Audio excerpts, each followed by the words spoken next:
O tema me remete a um período muito difícil. Rita acaba de nos dizer que nós estamos aqui a promover algo que o Congresso Nacional declinou de promover, que é o debate sobre uma reforma que tem o propósito, não sei se alcança o propósito, mas tem o propósito de reposicionar e reestruturar todos os pilares sobre os quais o direito do trabalho se assenta. Disseram os seus artífices que a reforma teria ido no limite do possível no plano infraconstitucional. E me parece que há uma discussão e uma dissensão sobre a possibilidade desses limites e que, a meu ver, teriam ultrapassado e muito as fronteiras da constitucionalidade e da convencionalidade de determinados dispositivos. A principiar por uma denúncia que é pouco feita e que precisa ser feita. Bolsinhas terminou a palestra hoje pela manhã dizendo da necessidade da preservação das instituições democráticas no Brasil. E eu concordo com ele no que diz respeito ao princípio. Talvez não concorde no objeto de aplicação do princípio, porque ele invocava a democracia com o propósito da preservação daquilo que nos foi imposto.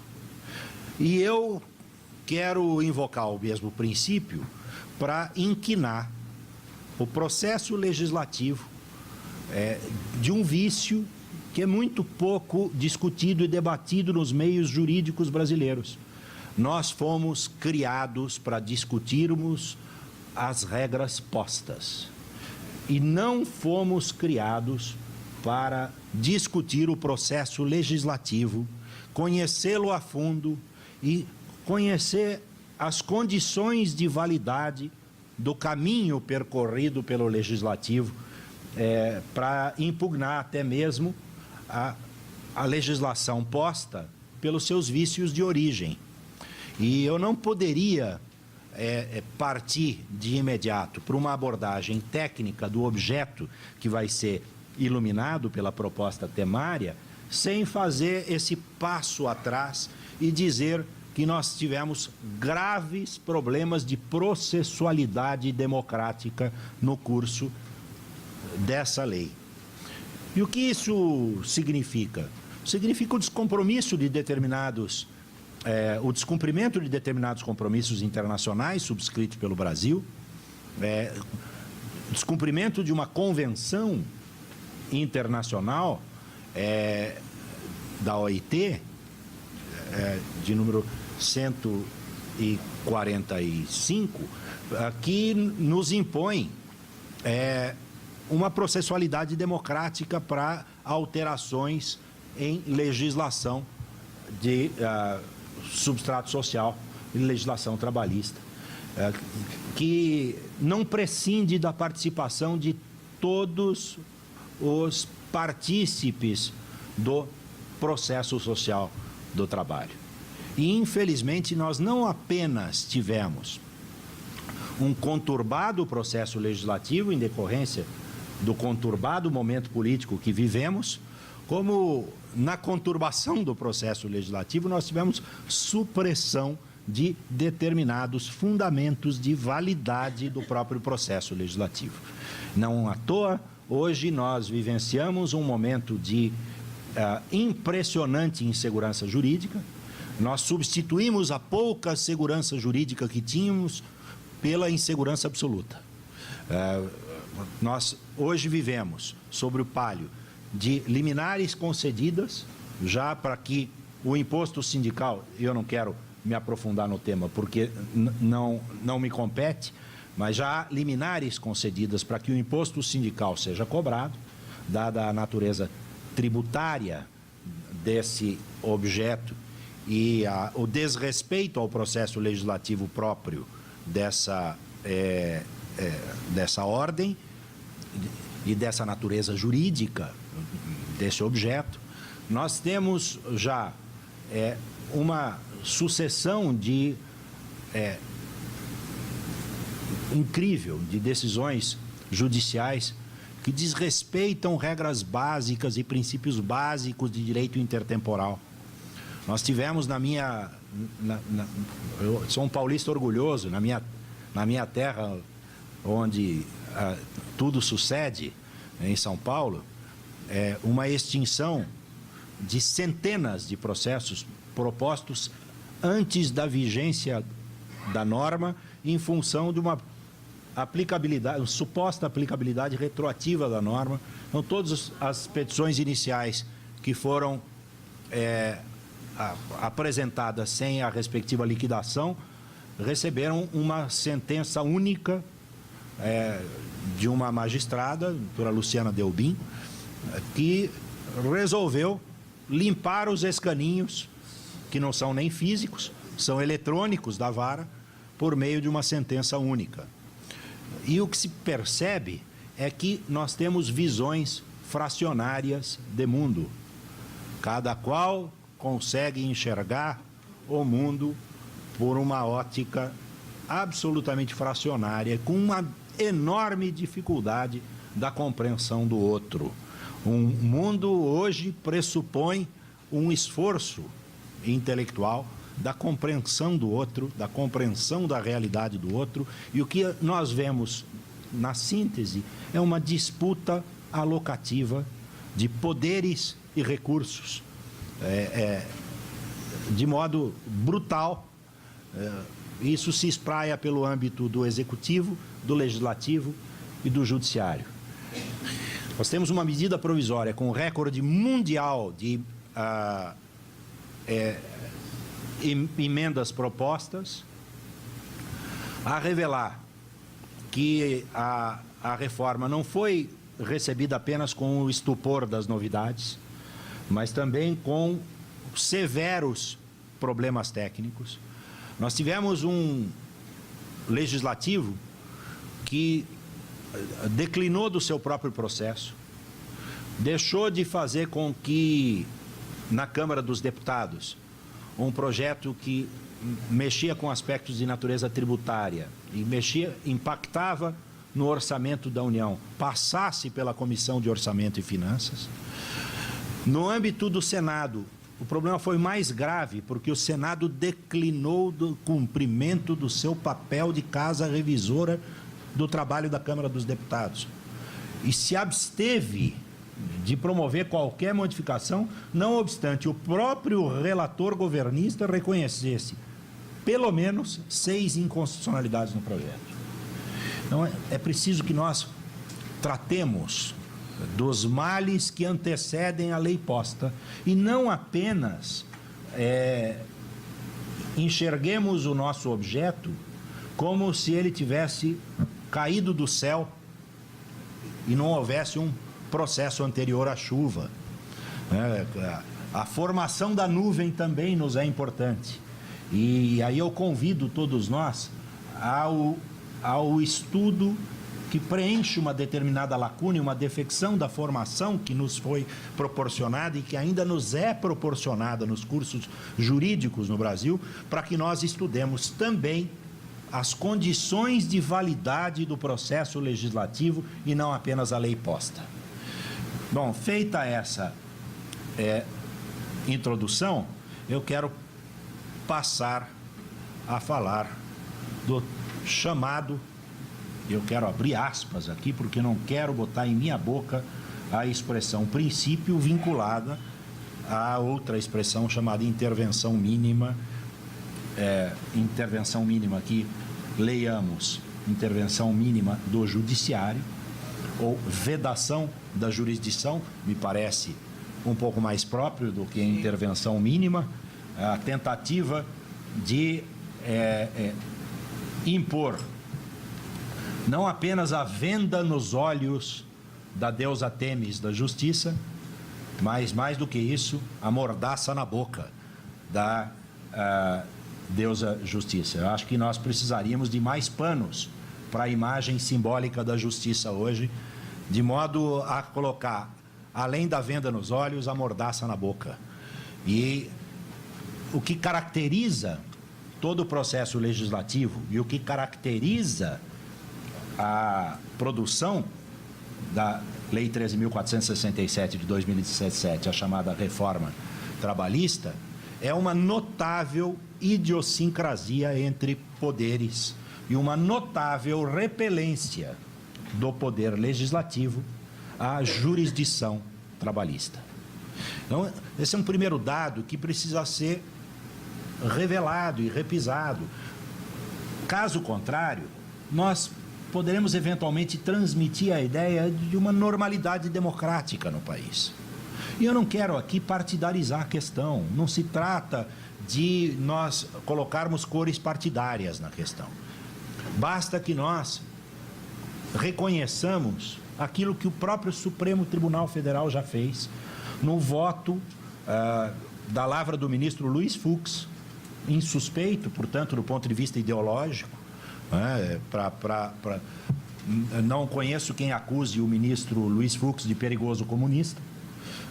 E ele reconhece na ADI 4650, proposta pela Ordem dos Advogados do Brasil, contra a sistemática de financiamento das campanhas eleitorais, que nas últimas eleições nós tivemos 0,6% das empresas obtendo 94% dos assentos do parlamento por meio do financiamento de campanha por pessoa jurídica. Então, esse é um dado que me parece de essencial importância para a compreensão do momento em que vivemos e da compreensão da gênese da lei. Se nós temos tamanha deformidade no processo de representação democrática, não se trata de reconhecer caráter golpista ou não golpista do processo de impeachment. Não, é anterior. O que eu estou inquinando na formação, na gênese da lei, é anterior até ao fato do processo de impeachment, do qual resultou a queda da presidente Dilma Rousseff. É a formação do próprio Congresso Nacional, que perde por decisão do Supremo, que apenas modulou seus efeitos para aplicar para as eleições futuras, não reconhecendo que as eleições passadas estavam inquinadas desse problema do financiamento por pessoas jurídicas que se apropriaram dos espaços públicos por meio do poder privado.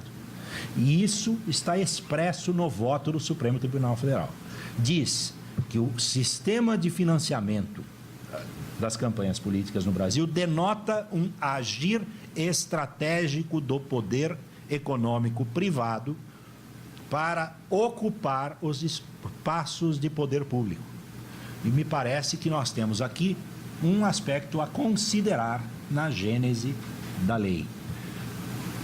Por que que o legislativo atuaria num sentido tão anti-institucional, quer dizer, do ponto de vista da redução, da liofilização, da supressão do papel do Poder Judiciário, se não para atender a propósitos de interesse da iniciativa privada expressos claramente em determinados documentos que foram divulgados pela Confederação Nacional da Indústria, como, por exemplo, 50 propostas para melhoria da justiça do trabalho, as 50 contempladas pela reforma trabalhista, todas as 50, documento de 2012. Um documento também chamado Ponte para o Futuro, que contempla na íntegra todas as propostas, inclusive esta, a chamada intervenção mínima do Poder Judiciário na negociação direta entre as partes. Nós temos que, para entrar no objeto do tema, retroagir um pouco e entender por que o direito do trabalho nasce. Quais são os motivos históricos do nascimento ou da identificação da necessidade de um ramo do direito que se postula no curso da história autônomo, inclusive, e essa autonomia pressupõe a identificação de princípios que lhes são próprios e exclusivos. O direito do trabalho nasceu para dizer não. O direito do trabalho é um direito impeditivo. Ele é um direito de vedação de comportamentos abusivos. Essa é a característica essencial do direito do trabalho. As primeiras discussões do direito do trabalho são proibitivas e delimitadoras de quantidade. Não pode fazer isso. Não pode ir além disso. Jornada de trabalho, salários mínimos, delimitação de quantidades e impedimentos. Isto não se admite, o direito não se conforma com essa prática e, portanto, ele se caracteriza por uma intervenção e uma imposição de uma vontade social expressa em lei para dizer não aos empregadores. E hoje, o movimento que nós tivemos é um movimento anticíclico, contra-histórico da evolução do direito do trabalho, que como um ramo, um sub-ramo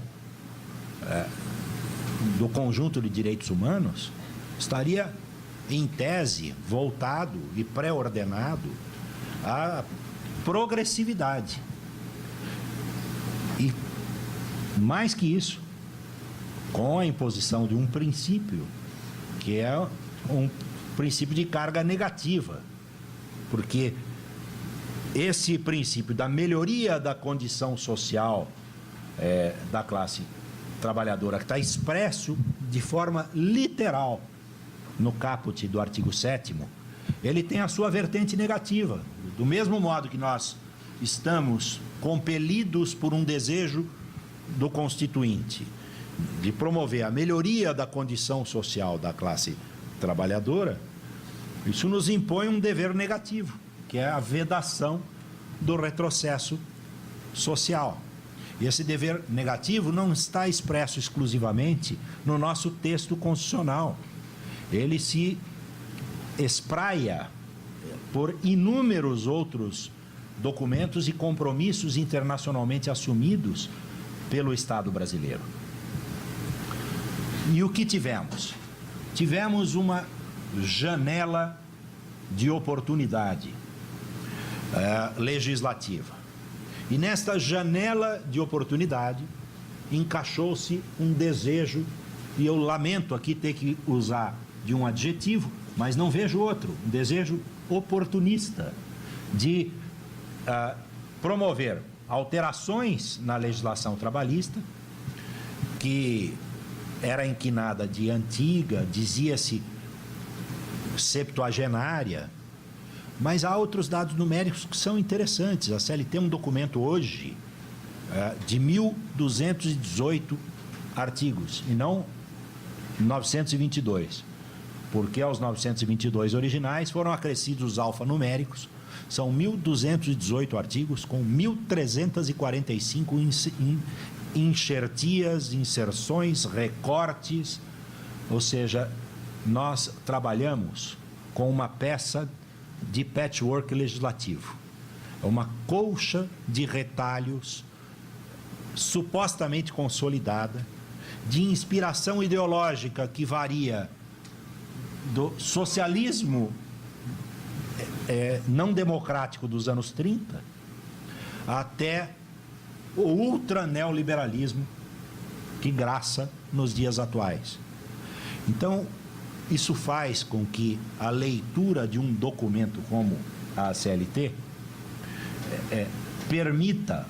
proporcione a quem tenha a missão de interpretá-la uma largueza nas possibilidades interpretativas, um leque de opções interpretativas muito largo.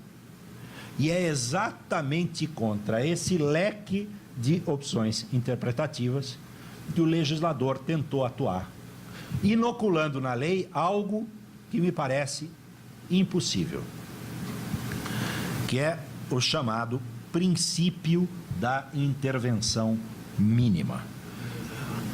Ao estabelecer-se um princípio por lei, o Brasil realmente inaugurou uma nova seara do direito. A inoculação de princípio por obra legislativa. Princípio, ele não floresce por obra do legislador. Princípio é produto, essencialmente, de uma construção histórica apreendida pela doutrina. Princípio é tarefa de identificação doutrinária e não tarefa de criação legislativa. Aqui o que nós tivemos foi uma transferência do oco para o vazio.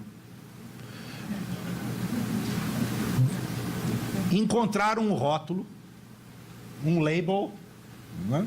E sob esse rótulo, absolutamente desprovido de conteúdo, disseram: aqui, nessa etiqueta, nós vamos mudar o direito do trabalho e vamos mudar a atividade jurisdicional dos magistrados, especialmente quando houver, sob sua mesa ou sob sua responsabilidade jurisdicional, o dever de interpretar a vontade das partes.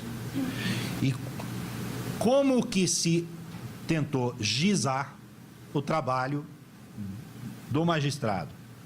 Pela inoculação de um suposto inexistente princípio da intervenção mínima, que é a negação do próprio direito do trabalho. O direito do trabalho é um direito de intervenção na suposta liberdade da voluntariedade das partes. E mais do que isso, nós vivemos um ambiente em que as distâncias no curso do tempo de processos históricos são tão largas que é como se no século XXI vivêssemos no Brasil simultaneamente circunstâncias históricas de 3 séculos distintos.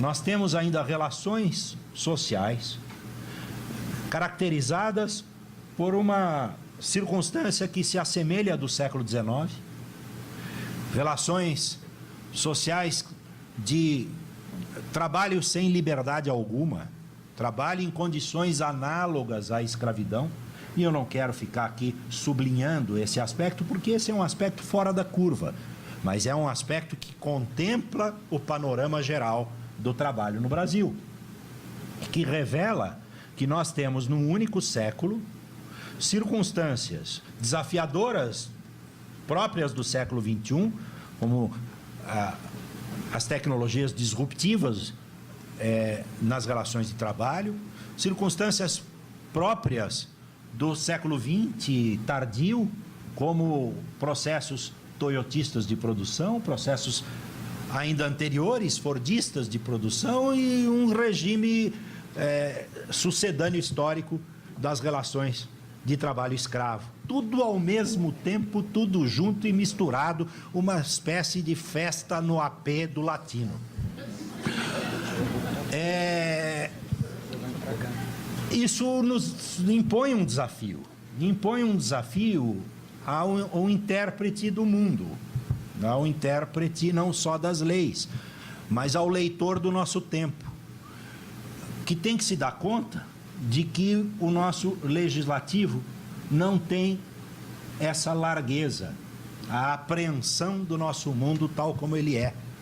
Ele tem uma representação disforme da população, uma representação que deixou de ser popular para ser uma representação de interesses econômicos, e isso se expressa na lei ao assentar um princípio absolutamente vazio de conteúdo.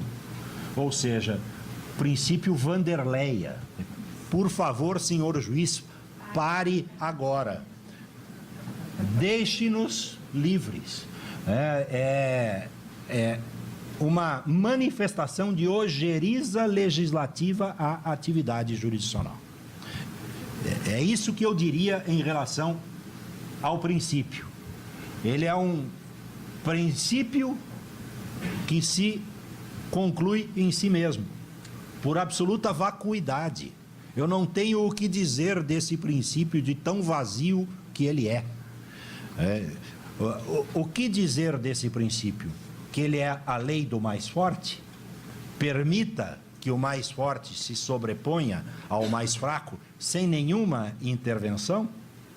Deixemos as relações sociais abandonando os princípios de paridade de armas, de boa-fé, princípios que gizam o direito sem nenhum caráter protecionista ou de eleição de um sujeito de preferente atenção na relação, como é próprio do direito do trabalho, que tem o seu sujeito eleito de preferente atenção, que é o trabalhador, e não é o capital. E aqui o que nós tentamos fazer é inverter a lógica do mundo e fazer com que o movimento de translação do direito do trabalho se reverta para que passe a girar num sentido contrário ao que historicamente em todos os países do mundo sempre sucedeu. Ele é especialmente pré-ordenado para atuar no campo das negociações coletivas. E aqui eu peço perdão, porque eu vou ter que, só para, muito brevemente, invadir espaço alheio. Mas vejam que interessante. Se nós esvaziamos a jurisdição trabalhista,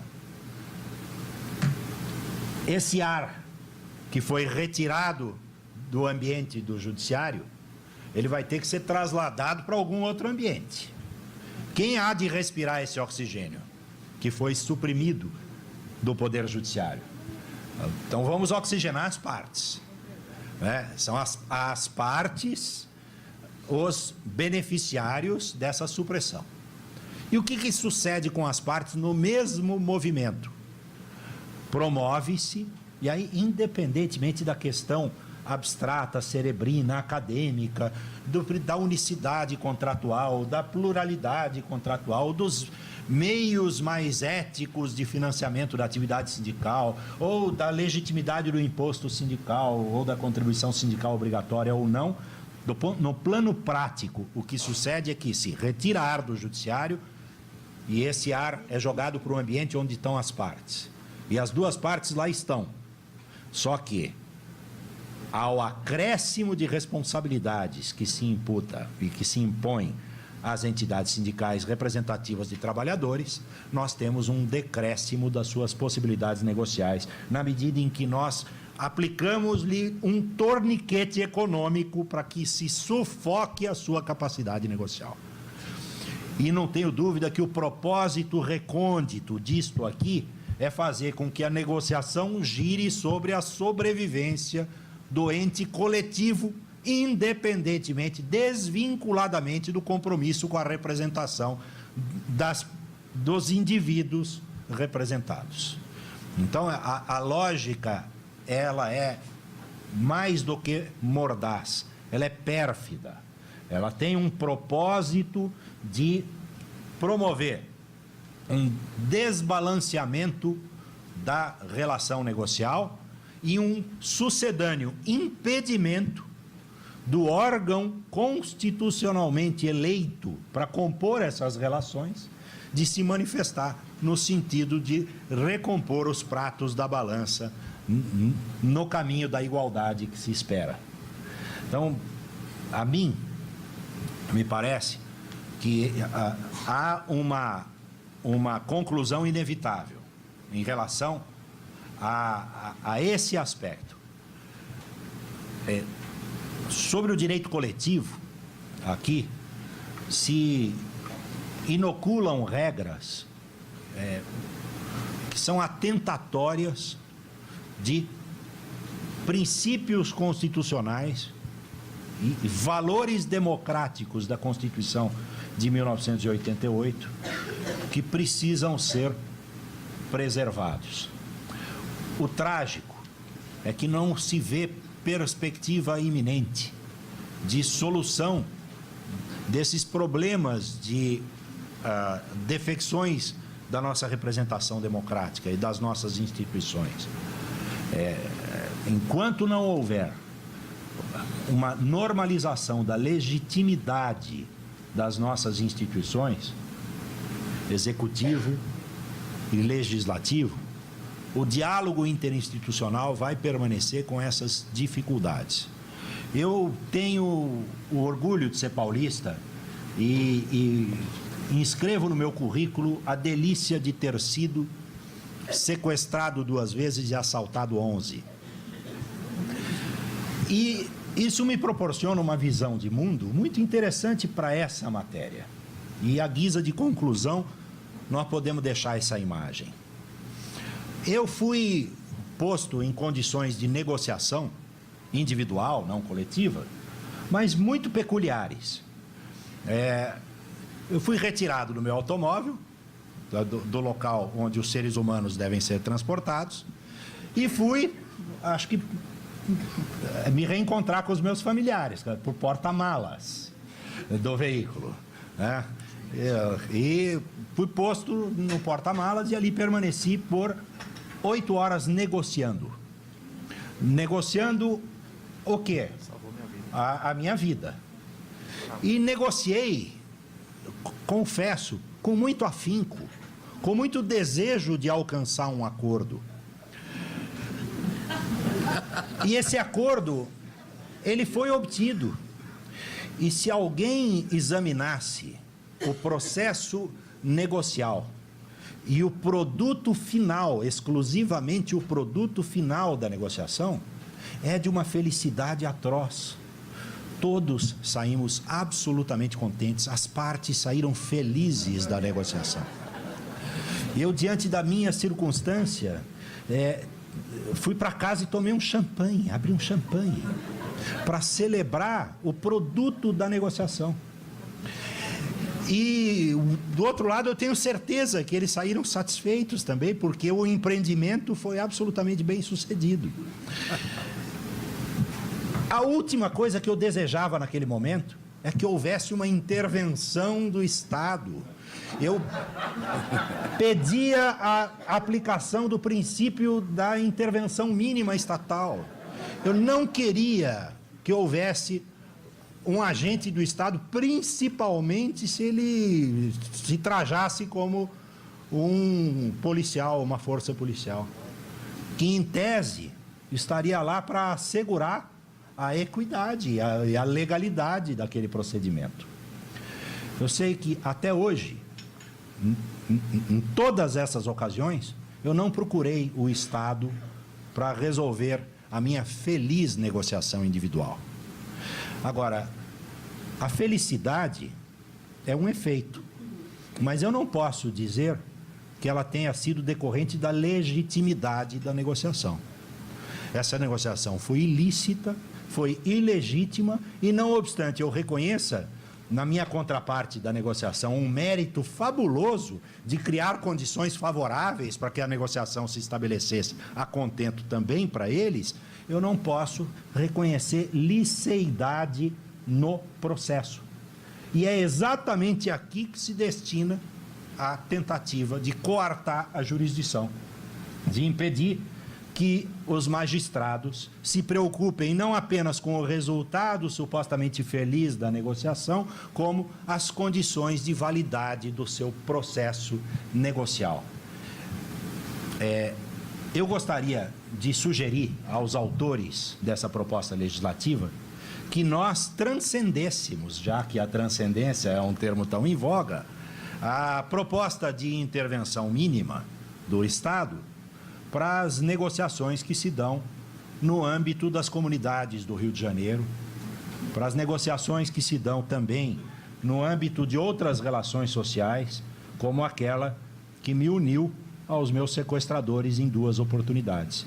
Eu acho que assim nós vamos ter um novo princípio de direito, que é o princípio do direito selvagem, em que o mais forte prepondera sobre o fraco e que não haverá de caber ao judiciário qualquer manifestação interventiva no livre jogo negocial das forças produtivas, humanas e animalescas que saem das nossas almas.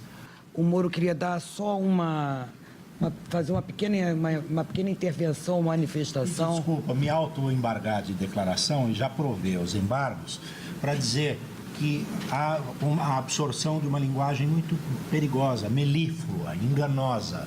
Nós estamos nos habituando a falar da prevalência do negociado sobre o legislado. Isso sempre existiu. Exato. A prevalência do negociado sobre o legislado, no sentido de acima de, numa sobreposição, sempre existiu. O que se quer impor é a prevalência do negociado contra o legislado, ou seja, a permissão do ilícito mediante negociação. Era só essa correção. Obrigado. Bom,